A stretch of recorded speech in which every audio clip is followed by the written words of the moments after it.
बिस्मिल्लाहिर्रहमानिर्रहीम। अस्सलाम वालेकुम नाज़रीन। प्रोग्राम है नया निज़ाम सल्तनत और मैं आपका मेज़बान ताहिर मजीद संधू। मेरे साथ हैं औरंगज़ेब फ़राइज़ साहब। अस्सलाम वालेकुम सर। जी वालेकुम सलाम। सर कैसे हैं आप? दुआएं सर। सर आज बाहर का मौसम बदल गया है। हाँ जी, ठंडी ठंडी हवा है।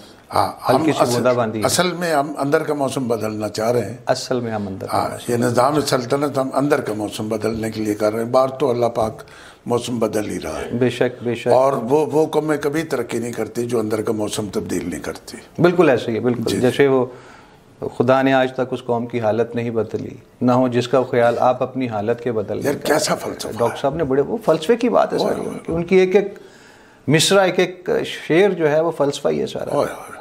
सर प्रोग्राम की तरफ आते हैं नाजरीन। जैसे कि हम रिक्वेस्ट करते रहे हैं कि किसी का कोई सवाल हो तो हम भेज सकता है। अल्लाह का शुक्र है कि हमारा जो ये प्रोग्राम है हज़ारों लोगों देख रहे हैं। उनमें से बहुत सारे लोगों ने कमेंट्स में कुछ सवाल भी किए हैं। एक साहब हैं अकबर साहब, उन्होंने काफ़ी सवाल किए हैं सर उनका सवाल ये है, ये कहते हैं कि अगर ऐसा मसला है आपको जमहूरियत से, आप ये समझते हैं कि जो निज़ाम है वो ठीक नहीं है, तो आप अपना सियासी जमात बना लें। अच्छा, असल में अकबर साहब का वो मैंने भी पढ़ा। उन्होंने वैसे तो 13 सवाल किए हैं। जी 13 सवाल किए। 13 सवाल हैं। सबसे ज़्यादा सवाल उन्हीं के आए। हाँ, उन्हीं के। उन्होंने इस प्रोग्राम निज़ाम सल्तनत को समझा नहीं। अकबर साहब से माजरत से उन्होंने इसको फॉलो नहीं किया। ये प्रोग्राम जमहूरियत के खिलाफ है। ठीक है। जो बंदा झूठ बोलने से मना कर रहा है वो खुद झूठ बोल रहा है, ये कैसे हो सकता है? सही। मैं बजाते खुद एक सियासी जमात का इंफॉर्मेशन का सेक्रेटरी जनरल हूँ। मैं उसकी सुबह भी मीटिंग है, उसकी मीटिंग में मैं जाता हूँ, लेकिन मैं उसको कहता हूँ यार मैं ये एक प्रोग्राम कर रहा हूँ। अच्छा। तो वो कहते जी अब ये इलेक्शन कमीशन में आपका नाम है, हम निकाल नहीं सकते अभी, पता नहीं किस पीरियड के बाद निकालेंगे। मैंने कहा यार मेरा नाम निकाल देना। जी ठीक है। असल में हमें तकलीफ जो हो रही है जी जी वो ये हो रही कि हमारे बच्चों का मुस्तकबिल क्या होगा। बिल्कुल ऐसे ही, बिल्कुल सही सही। हमें इससे क्या प्रॉब्लम है कि मेरी तरफ से राना तामल साहब इलेक्शन जीत जाएं, वज़ीर आज़म बन जाए, ताहिर संधू साहब जीत जाएं, वज़ीर आज़म बन जाए, कोई और जायद बकर जीत जाए, बन जाए। असल में जमहूरियत के अंदर नुक्स क्या है? जी जी कि लीडर की क्वालिटी को मद्देनज़र नहीं रखा जाता, उसकी डिग्री को मद्देनज़र नहीं रखा जाता। झूठा है, फ्रॉडिया है, धोखेबाज है, अच्छा बोलता है, पब्लिक को कन्विंस करता है, लोगों को बेवकूफ़ बना सकता है, वो लीडर है। जलसा कर सकता है, जो बोल सकता है। जलसे के अलावा बेवकूफ़ बना सकता है। जी सबसे बड़ा ये एलिमेंट है ना। मतलब हम चाहते हैं कि ऐसा तरीका हो जी जी कि जिसमें जो हमारा लीडर बने, जो हमारा सरबराह बने, उसके अंदर क्वालिटियाँ हों। अब ये मैं सोच के, मतलब मेरी तरह पाकिस्तान में लाखों लोग सोचते होंगे। जी बिल्कुल ऐसे। सोच के मैंने ये हाल निकाला कि इस तरीके से क्वालिटी वाला बंदा इक़्तिदार में आ सकता है। जी जी। अब लोग कहते हैं जी ये कैसे हो सकता है, जैसे अकबर साहब ने कह दिया कि आप अपनी एक सियासी जमात बना लें। ओ भाई, अगर आपने अपनी सियासी जमात बना ली है तो हम तो चले जाते हैं मरीम नवाज के पास, उसके मेरे पास सोर्सेज भी, उसको कहते हैं यार हमें एक टिकट दे दो फलानी जगह का, या हम खान साहब के पास चले जाते हैं, या हम कोई रास्ता निकाल लेते हैं, यहाँ हम बैठ के किसी को गालियाँ देते हैं, वो कहेगा टिकट ले लो। बिल्कुल ठीक, कोई ऐसा मसला नहीं है। जी जी। लेकिन हम सियासी लीडर नहीं बनना चाहते, हम सियासी लीडरों को ख़त्म करना चाहते हैं। देखो इसमें कोई बुराई नहीं है। सही। जिस मुल्क के अंदर कोई एक नासूर फैल रहा हो, उसके इलाज के लिए तो कुछ ना कुछ तो करना है। ऐसे ही कुछ ना कुछ। जी बिल्कुल, इलाज जरूरी है सर, इलाज जरूरी है। अच्छा, हमें काला बाग डैम पर सियासतदान नहीं बनाने दिया। और मैं आपको कसम खा के कहता हूँ, कलमा पढ़ के कहता हूँ जी जी कि जो हमारा आधा पाकिस्तान टूटा है सियासत की वजह से टूटा है। ऐसे ही है। 70 और कल को खुदा न खास्ता हमारे से ये ऐनक कोई छीन ले जी तो सियासत की वजह से। सियासत है क्या, मेरी तो समझ में आज तक ये नहीं आया सर। अब जितना टोला इस वक्त लड़ रहा है आपस में, जी जी, या जितना टोला, मैं नाम नहीं किसी को लेता, जी जी बिल्कुल ठीक, जितना टोला अवाम को लड़ाना चाह रहा है, जी जी, ये क्या है? बिल्कुल सही, ये क्या है? यानी लीडर चाह रहा है। लीडर की सोच क्या होती है? लीडर की सोच होती है मैं 100 बंदों पे हुकूमत करना चाहता हूँ, तो अपने साथी को कहता है अगर 5-10 मर गए तो 95 पे हुकूमत करेंगे। यार 5 को मरने दो। अच्छा, बिल्कुल सही सही, बिल्कुल सही कह रहे हैं। जो निज़ाम इस वक्त चल रहा है उसमें यही चल रहा है। नहीं, बहुत सारी दुनिया में ऐसा हुआ है। उसने कहा यार इतने बंदों को मार दो, बाकी पे हुकूमत करो। सही, और मारते उनको हैं जो नहीं मर जाता है। हाँ जी, मर जाता है आदमी, मर जाता है। सही। असल में हमारी जो जमहूरियत है वो अवाम के लिए नुकसानदेह है, और वो हुक्मरान कभी भी काबिल कबूल अवाम को नहीं होने चाहिए। भाई अगर हम पिसते रहेंगे, हम इसी तरह रुलते रहेंगे, तो ऐसी जमहूरियत को हम आग लगाते हैं। बिल्कुल सही फरमाया फ़रैद साहब आपने। अभी अगर हम जमहूरियत का देखें, नाजरीन, अकबर साहब आपके सवाल का जवाब फ़रैद साहब ने दे दिया। नहीं, मैं अकबर साहब को भी देना है जवाब। अच्छा, अभी उनको देना है? हाँ, अभी देना है उनको। जी। अभी मैं अकबर साहब के सवाल का जवाब ये है कि हम जमहूरियत की मुखालफत कर रहे हैं, और एक मोटी सी बात बता देते हैं कि हम जो पाकिस्तान के टोटल 12-13 चीफ हैं उनसे ये दरख्वास्त कर रहे हैं, और जब भी किसी मुल्क पे बुरा वक्त आता है ना तो इदारों के सरबराह बैठते हैं। बिल्कुल ठीक है, ऐसे ही वो बैठ के ये सोचते हैं कि अब इसको, सिविलियन तो भाग जाता है ना। हाँ जी, ऐसे ही। सियासतदान तो भाग जाता है, ये अंदर हो जाता है, ये बाहर हो जाता है, ये बाहर चला जाता है। ठीक है ना जी। फिर जो लोग मुल्क को चला रहे होते हैं, इदारों की ऊपर हुक्मरानी कर रहे होते हैं, उनको सोचना पड़ता है कि अब इस मुल्क को कैसे चलाना है। तो हमने उनको मद्देनजर रख के, सही, बिल्कुल सही, हमने उनको मद्देनजर रख के ये एक फार्मूला निकाला है कि आप पाकिस्तान में से, ये अकबर साहब के लिए कह रहा हूँ, शायद उन्होंने वो ये बात हमारी ना सुनी हो, 200 लोग हमने पाकिस्तान में से चुनने हैं, शरीफुल नफ्स जी। ठीक है जी। उसके बाद वो 200 और प्लस कुछ और इदारों के लोग मिलके 500 लोग चुनेंगे। ये 700 लोग कुल होंगे। ये सारी हुकूमत की बेस होगी। सही, इससे हुकूमत बनेगी। अब कई लोग मुझसे आम तौर पे बहस करते हैं कि वो 500 लोग कहाँ से आएंगे। मैंने कहा यार, अगर आपकी सोच ये है कि इस 22 करोड़ लोगों में 500 लोग अच्छे नहीं हैं, तो फिर आपका जिंदा रहने का कोई हक नहीं। बिल्कुल सही है, बिल्कुल सही है। ये देखें, दुनिया में अगर हम नज़र डालें, अमेरिका में जो डॉक्टर टॉप लिस्ट में होते हैं पाकिस्तानी है, IT में पाकिस्तानी है, हर पाकिस्तान में बहुत टैलेंट। मैं मिसाल दे रहा हूँ सर, टैलेंट बहुत है, दयानतदार लोगों की कमी नहीं है। हर चीज मौजूद है, टैलेंट भी है। ढूंढेगा कौन? और वोटर नहीं ढूंढ सकता क्योंकि वो इलेक्शन लड़ते नहीं है। नहीं, वो जमहूरियत में चल नहीं सकते। उनका करैक्टर ऐसा है कि वो इस जमहूरी निज़ाम में नहीं एडजस्ट नहीं हो सकते। सर, वोटर ढूंढ नहीं सकता, वोटर उसी को वोट देगा जिसको आप टिकट देंगे। ऐसा ही है, क्योंकि निज़ाम वही चल रहा है। ठीक है जी। टिकट जो आपने दे दी, अब हमारे इलाके से जिस बंदे को टिकट मिलेगी वही बंदा जीतेगा। लाजमी सी बात है। हम उसको ये नहीं कह सकते यार तेरे पास टिकट है, असि तेन वोट नहीं देना, तेरा पुत्र बड़ा नेक है, उन्हें वोट देना। हो नहीं सकता ना, जो कि एक निज़ाम चल रहा है ना, जमहूरी निज़ाम है ना। वोट तो आप मुझे ही देंगे, जमहूरी निज़ाम। दूसरी शक्ल में ये हम वोट ही नहीं देंगे। तो हम जब तक हमारी जिंदगी है, सांस चल रहा है, हमने इस बात पे शोर डालते रहना है कि इस निज़ाम को बेहतर करें। बिल्कुल ठीक है। इसकी बैकग्राउंड में पाकिस्तान की बका है, और जो कौमें अपनी बका के लिए नहीं सोचती, वो कौम कैसे जिंदा रह सकती है।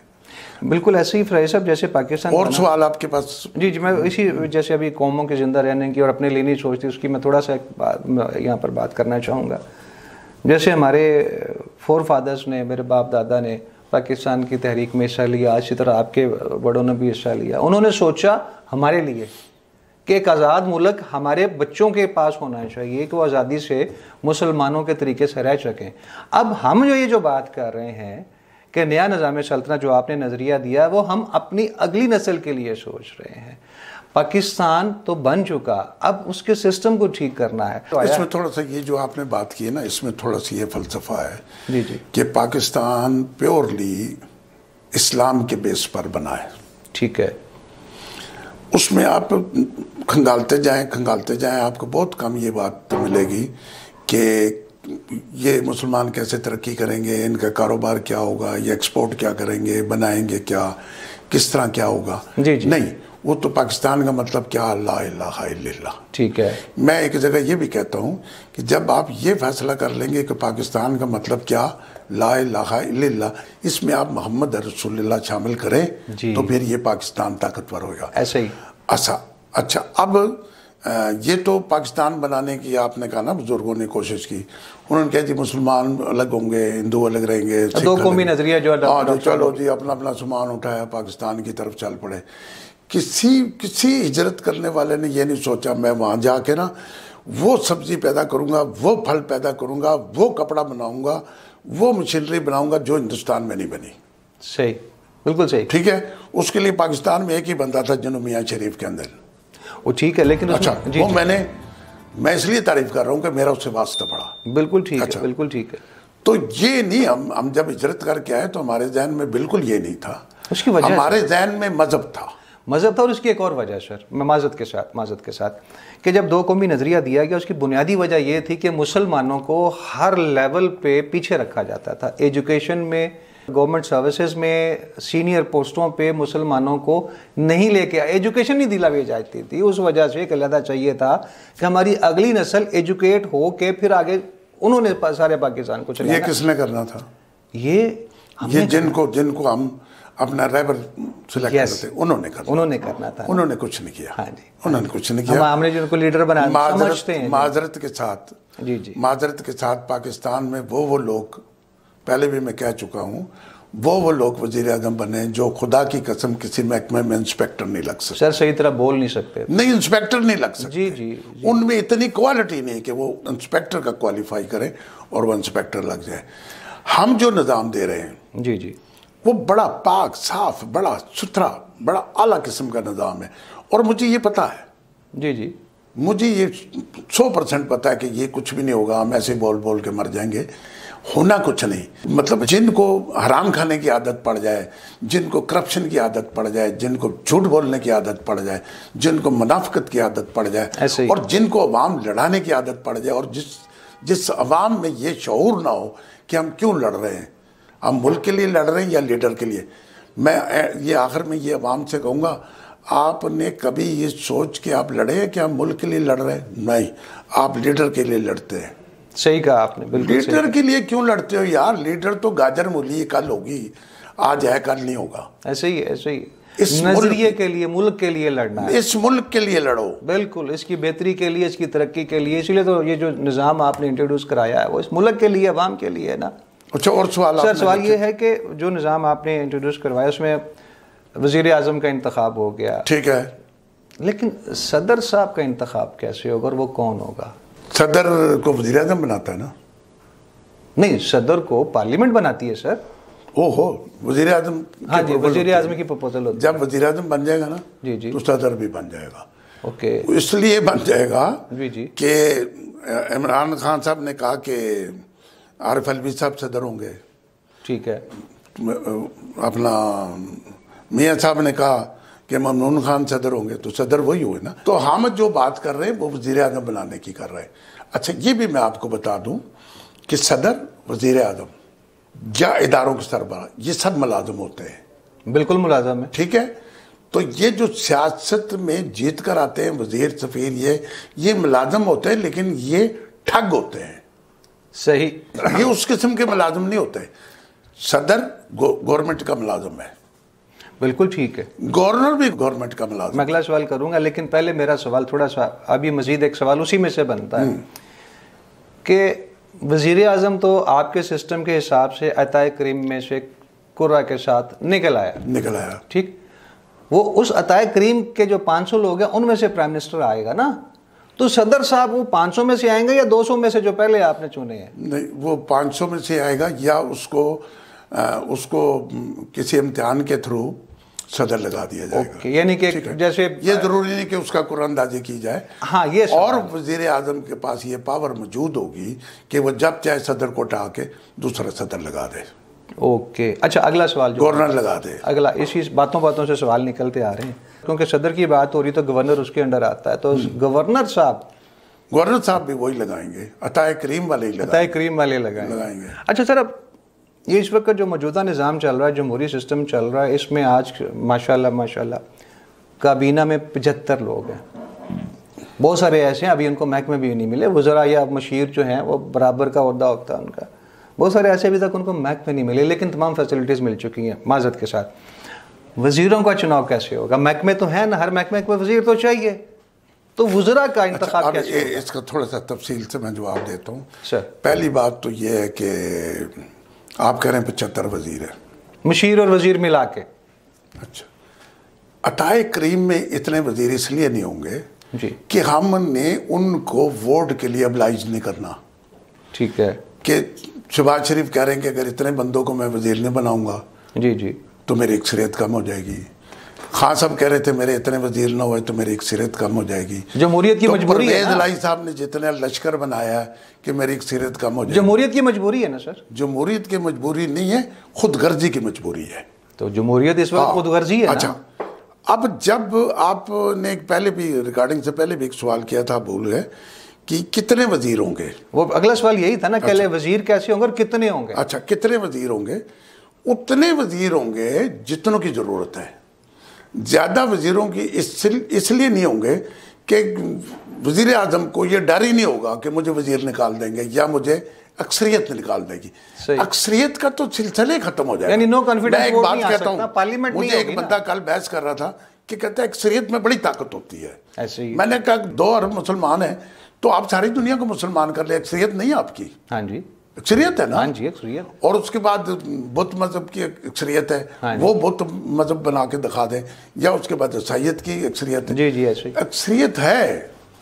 अक्सरियत का ये मतलब नहीं कि अक्सरियत गालिब आ जाए, अपने अपने दायरे में रह के जद्दोजहद करे। अक्सरियत का ये मतलब नहीं। उसमें फिर जो पार्लियामेंट है, जो वजीरों वजीर तो पार्लियामेंट से चुने जाते हैं ना, तो फिर पार्लियामेंट भी नहीं होगी। पार्लियामेंट नहीं, जो वजीर चुन लिए गए। अब सवाल ये पैदा होता है, जरा एक फलसफे को समझें। जी सर। कुरानदाजी की गई, 500 वजीर हैं।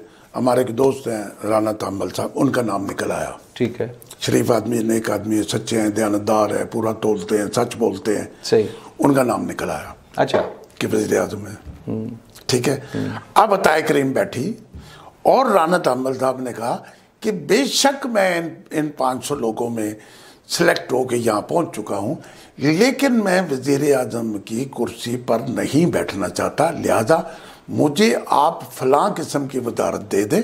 मेरा अल्लाह ने नाम निकाला है, तो वज़ीर आज़म के लिए किसी और को सिलेक्ट करें। ओके, ठीक है जी। ठीक है। वो विड्रा करेगा। ठीक है। लड़ाई नहीं करेगा, विड्रॉ करेगा ना। विड्रा करेगा। वो कहेगा जी अच्छा दोबारा आप निकाल लें। अब आ गए, क्या आप कहेंगे जी वो तो सारे एक जैसे पढ़े लिखे नेक सारे थे, उसमें कुछ चार्टर्ड अकाउंटेंट था नहीं, तो आप वज़ीर ख़जाना किसको बनाएंगे? जी जी जी। जब आप किसी का वज़ीर ख़जाना का कुरान निकालेंगे कि ये कुरान निकला है, ये वज़ीर ख़जाना का औरंगज़ेब फराजी का कुरान है। ठीक है। औरंगज़ेब फराजी के अंदर इतनी सलाहियत नहीं है कि वो वज़ीर ख़जाना बन सके। सही। वो उस आदमी के हक में बैठ रहा होगा जिसकी दोबारा पर्ची निकलेगी। ठीक। तो वहां पे ये नहीं होगा कि मैं निकला, मुझे कुछ और दे दें, मेरा तजर्बा ओसंग में है, मुझे ओसंग में दे दें, मेरा तजर्बा फलानी चीज़ में है, मुझे फलानी चीज़ में दे दें। लेकिन लेकिन लेकिन उन 500 लोग जो होंगे वो एक रोल मॉडल होंगे, वो पूरे मुल्क में से चुने जाएंगे। क्रीम होगी पूरे मुल्क, क्रीम होगी। उनको कैसे चुना जाएगा? एक महकमा उनका करैक्टर देख रहा होगा कि ये लेन देन में कैसे हैं। एक महकमा ये देख रहा होगा कि ये घर में झूठ बोलते हैं नहीं बोलते। एक महकमा ये देख रहा होगा इनकी डिग्री असली है या जैली है। एक महकमा ये देख रहा होगा कि इसमें गुस्सा कितना है कितना। सही। बस बहुत सारी क्वालिटियां देखी जाएंगी। तो किसी एक आध कमजोरी पर कंप्रोमाइज कर लिया जाएगा, क्योंकि इंसान है ना। जी जी जी, खामी तो है। लेकिन ये नहीं होगा कि एक इंसान सच बोलने की सलाहियत ही न रखता हो और उसको आप वज़ीर आज़म बना। वो तो होना भी नहीं चाहिए। एक आदमी दयानत से जिंदगी गुजारने की सलाहियत ही न रखता हो, उसको आप वज़ीर आज़म बना दें। इस मुल्क में जो वज़ीर बने, वज़ीर आज़म बने, इस मुल्क में जो हुआ, जो अशर हुआ, आज 22 करोड़ लोग सब मोहताज हैं। सर जमहूरियत है ना। एक थोड़ा 30-40 लाख लोगों का इस मुल्क में कब्जा है जिनके पास पैसा है। ऐसे ही है। ठीक है जी। वो पैसा भी हमारे कारोबारी तकसीम की वजह से। ठीक। चूंकि गवर्नमेंट में कारोबार की तकसीम का कोई निजाम नहीं है, उन्होंने बनाया नहीं हुआ कि इस सेगमेंट में आप इतने इन्वेस्टमेंट, ये पैसा इधर लगेगा, ये पैसा इधर लगेगा। अब आप अगर ये कहें कि इस मुल्क में तरक्की क्यों नहीं होती, डिवेल्यूएशन क्यों होती है, पैसा क्यों नीचे जाता है, वो यार बांग्लादेश हमसे टूटा है। हाँ जी, हमसे बहुत आगे है, वो सारा हमसे टूटा है, हमने देखा है, हमारे सामने बना है। मैं उनसे मिलता रहूं, मैं शेख मुजीबुर रहमान से मिला हूं, उसका भाई मेरे साथ काम करता था, उसकी एक आंख खराब थी। अच्छा। और मैंने सारी बातें ये देखी, सोची, समझी, लेकिन उन्होंने असूल वदा किए। जी बिल्कुल ठीक, मेरा भी विजिट हुआ एक दफा वहाँ बांग्लादेश जाने नहीं, उन्होंने असूल वदा किए। 88 रुपए का, 90 रुपए का, 95 रुपए का डॉलर है, वो आसमान से उतरे हैं। हाँ जी, ऐसे ही है, वो आसमान से उतरे हैं, हम जमीन से निकले हैं। सर 2006 दिसंबर में मैं बांग्लादेश गया हूँ, पाकिस्तान में डॉलर में लेके गया हूँ 56 रुपए का, वहां जाके मैंने एक्सचेंज करा 58 टका, वो टका होता है, लेकिन वो 2 रुपए कम था। अब वो हमसे बहुत स्ट्रॉन्ग पोजीशन में है। मैं असल में ये नहीं कह रहा कि कितना उनका क्यों कम है, क्यों। पाकिस्तान का कौन सा ऐसा शौकत तरीन है जिसने ये बैठ के सोचा हो, कौन सा ऐसा डर है जिसने बैठ के सोचा हो कि यार उनका डॉलर क्यों ऊपर चला गया। जमहूरियत सोचने नहीं देती ना सर। नहीं, सोचने देती है सर, सोचने देती है, लेकिन आगे रास्ते बंद होते हैं। सर जमहूरियत ने रास्ते रोके में, सारे रास्ते बंद होते हैं। इन्होंने ये बात क्यों नहीं सोची कि हमारे वजूद से आधा वजूद टूटा और वो ताकतवर हो गया, हमारा जो वजूद हमारे पास रह गया, जिसका हम आज तक मातम करते हैं, उसमें 22 करोड़ लोग बचते हैं। सर बांग्लादेश क्या आलम हो गया सर। बांग्लादेश का जो रकबा है ना, हमारे पंजाब के बराबर है, ठीक है ना सर, हमारे पंजाब के बराबर उनका रकबा, लेकिन उनकी मुईशत हमारे पूरे पाकिस्तान से बहुत ज्यादा। सर मैं यही कह रहा हूँ ना, आप बैठ के सोचें, आपका एक बच्चा बड़े अच्छे नंबर लेता है, मेरा बच्चा कम नंबर लेता है, एक ही स्कूल है, एक ही क्लास है, तो आप बैठ के सोचें यार ये क्यों नंबर कम ले रहा है, ये दिमागी तौर पे कुंद है क्या, इसका क्या प्रॉब्लम है, पाकिस्तान का क्या प्रॉब्लम है कि पाकिस्तान का पैसा डिवैल्यू, और बांग्लादेश हम छोड़ देते सारी दुनिया को कि बांग्लादेश के पैसे में ताकत हो। अच्छा वो कहें जी वहाँ पे तो पड़सन पैदा होती है, वहाँ तो ये होता है, कुछ भी नहीं है। नहीं सर, कुछ भी नहीं है। उनके ब्रेन के अंदर दयानत घुसी है थोड़ी थोड़ी, हमारे ब्रेन के अंदर हम करेक्टरलेस लोग हैं सर। एक हम करेक्टरलेस लोग हैं, हमारे ब्रेन के अंदर सिर्फ ये है कि हमने किस तरीके से लूटना है, डाकू किस तरह लूटेगा, चोर किस तरह लूटेगा, दुकानदार कैसे लूटेगा, रेडी वाला कैसे लूटेगा, गोश्त वाला कैसे लूटेगा। कोई मुझे एक बंदा तो दिखा दे यार ये दयानतदार आदमी है, हम उस आदमी को आगे घुसने नहीं देंगे। ऐसा ही है करीम में जो दयानतदार ना हुआ, ऐसा ही है, ऐसा ही है, जो दयानतदार ना हुआ। जी जी, बुनियादी क्राइटेरिया यही है दयानतदारी, और उसको जहर का इंजेक्शन लगा के मार दे, बिल्कुल ठीक, जो इस मुल्क में दयानतदारी ना करे। सर मैं छोटा सा वाकया बांग्लादेश के हवाले से भी आपने जिक्र किया है, उसमें मैं सुनाता चलूँ। ये बात है आज से कोई 12-13 साल पहले की। वहाँ पर एक कंपनी, बाहर से कंपनी आई जो ये तेल के कुएं खोदती है या गैस ढूंढती है, उन्होंने भी हायर किया।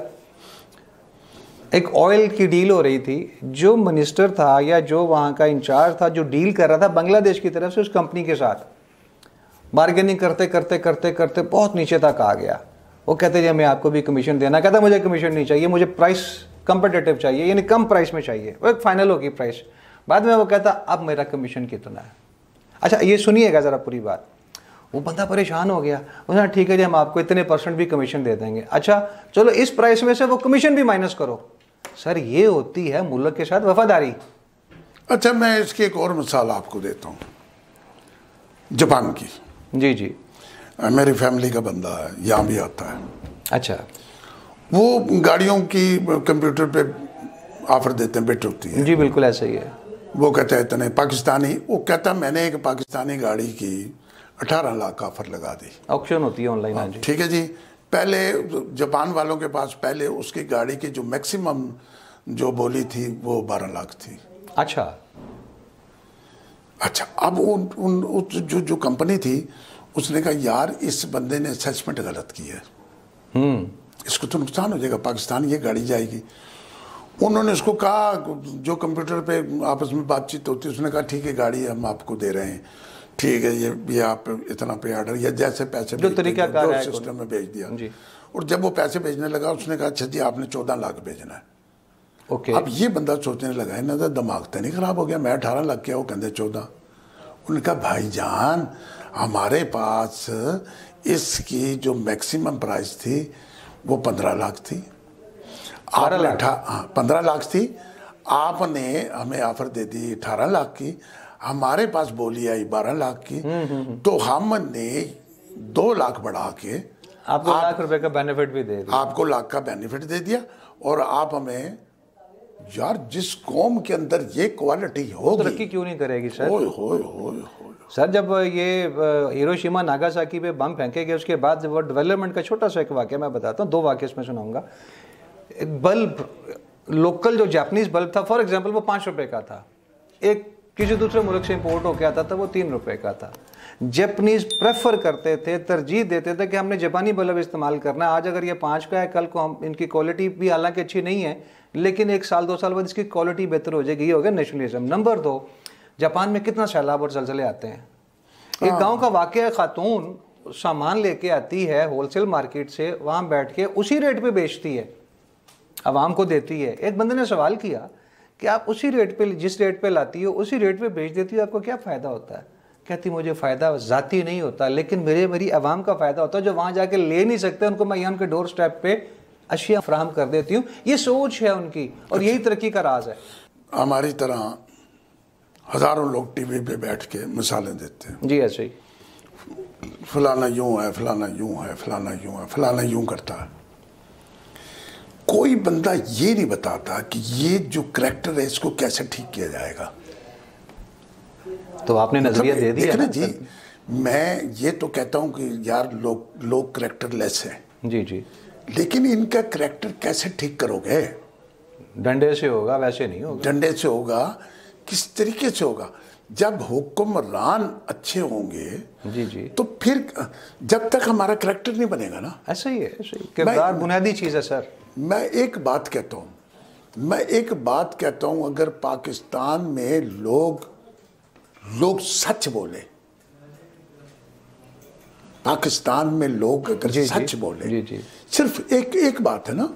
हाँ जी, मैं पूरे 22 करोड़ लोगों से, बच्चों को छोड़ दे, औरतों को छोड़ दे, 15-16 करोड़ बंदे समझदार हैं जिन्होंने पता सी झूठ बोल रहे हैं। हाँ जी, जब ये कौम सच बोलना शुरू करेगी सारे मामला सीधे हो जाएंगे। ये तो खुदा की कसम, इस जैसी कौम ही दुनिया में नहीं होगी। हज़ूर पाक सल्लल्लाहु अलैहि वसल्लम सरकार ने भी फरमाया ना, एक साहब आए थे जी, कुरान भी कह रहा। हाँ जी, मेरे पे इतने ऐब हैं। हाँ जी, ठीक है। हाँ जी, लेकिन बात यह है कि जब मैं काबिल इतबार ही नहीं हूँगा। सही।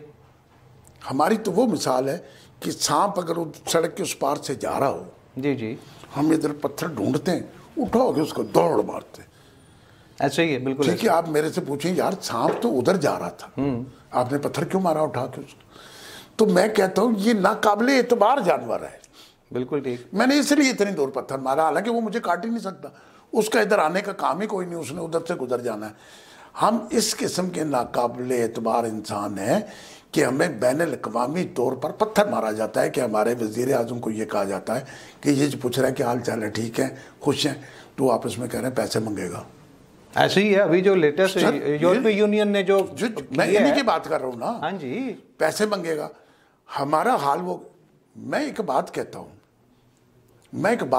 जी जी, इस मुल्क में अगर दयानतदारी हो, जी जी, इस मुल्क में अगर सच्चाई हो, इस मुल्क में अगर इंसान मेहनती हो, मुल्क से मोहब्बत करते हो, ये जितने हमने टोल प्लाजे बनाए हुए ना, इन पे जो हम तो 2-2 करोड़ रुपया इकट्ठे करते हैं ना, इससे मुल्क चल सकता है। बिल्कुल। जो मुल्क चलाने के लिए जी जी, मेरा इस मुल्क पे क्या बोझ है, सही, आपका इस मुल्क पे क्या बोझ है? बिल्कुल ठीक। ठीक है, हम पे बोझ है सियासतदानों का, हमारे ऊपर बोझ है, हम बोझ नहीं है। बोझ है इनके करैक्टर का। हाँ जी, ऐसे ही। हम पे बोझ है इनके रवैये का। बिल्कुल सही, बिल्कुल सही, बिल्कुल सही। ये हम पे गालिब आ गए, हम पे और कोई बोझ नहीं है। बिल्कुल सही फ्राई साहब।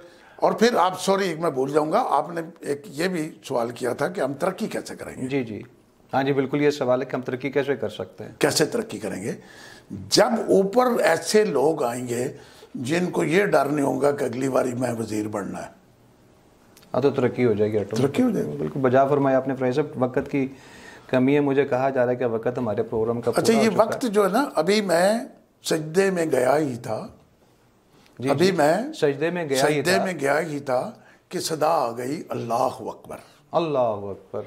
अभी मैं सजदे में गया ही था कि सदा आ गई अल्लाह अकबर, हाय रे पाबंदी वक्त खुदा के हुजूर भी रहने ना दिया। रहने ना दिया, क्या बात। ये मेरा जाती शेर है माशाल्लाह, कि मैं खुदा के हुजूर गया तो मौलवी ने कहा अल्लाह अकबर उठ जाओ। हाँ बिल्कुल सही। तो वक्त की पाबंदी, ये दुनिया है ही वक्त। हमारा चूंकि बुरा वक्त चल रहा है इसलिए आपने कुछ छोटे शेर पढ़ने मेरे नहीं हैं, किसी और के हैं, लेकिन आजकल के वक्त के हिसाब से फिट बैठते हैं ना जी लोग, जो सियासतदान जो जमहूरियत के ऊपर फिट बैठते हैं। हाँ, वो कहते हैं जी जलजले सैलाब आए अब कौन सा अजाब आए, जलजले सैलाब आए अब कौन सा अजाब आए। ठीक है। जाहिलों की बस्ती है कैसे इनकलाब आए, अभी इनकलाब की बात, जाहिलों की बस्ती है अब कैसे इनकलाब आए। शर से नहाते हैं मुर्दार गोश्त खाते हैं, शर से नहाते हैं मुर्दार गोश्त खाते हैं, बेबसी पे हंसते हैं कह के लगाते हैं, हाय हाय। बेहसी है मशगला दिल शौकिया दुखाते हैं, फसाद करके बरबा ये जश्न भी मनाते हैं। इनको भी तो मरना है किस बात पे इतराते हैं, खुदा खुदा भी करते हैं और उसी को भूल जाते हैं। मैंने नाजरीन से एक बात कर जी बिस्मिल्लाह बिस्मिल्लाह। कि नाजरीन, मैं असल में ये जो प्रोग्राम करता हूँ ना जी, इसमें मैं नहीं समझता जो लोग अकीदे के तौर पे सियासी पार्टियों के साथ वाबस्ता है, मैं यादगार पाकिस्तान से छाल मार दूँ आप अपना नज़रिया नहीं चेंज करेंगे। लेकिन मैं उन 5 करोड़ लोगों को कहता हूँ जो इलेक्शन वाले दिन सोते वोट नहीं डालते। अगर ये 5 करोड़ लोग जैसे हमारे कंप्यूटर पे आते जा रहे हैं, अगर आप बेदार हो जाएं, आप ये सोचना शुरू कर दें कि फराजी साहब और संधू साहब वाला जो फार्मूला है इस पर कुछ हो सकता है, अगर नहीं तो आप जो 5 करोड़ लोग हैं आप कोई फार्मूला ले आए, यार हमारे पास यहाँ बैठे हम उसको डिस्कस करते हैं। अगर आप अपने आने वाली नस्लों की बका चाहते हैं तो उनके लिए कुछ कर जाएं, वरना आप भी मर जाएंगे, हम भी मर जाएंगे, वो भी बाद में रुल के मर जाएंगे। जी बहुत शुक्रिया फैज साहब।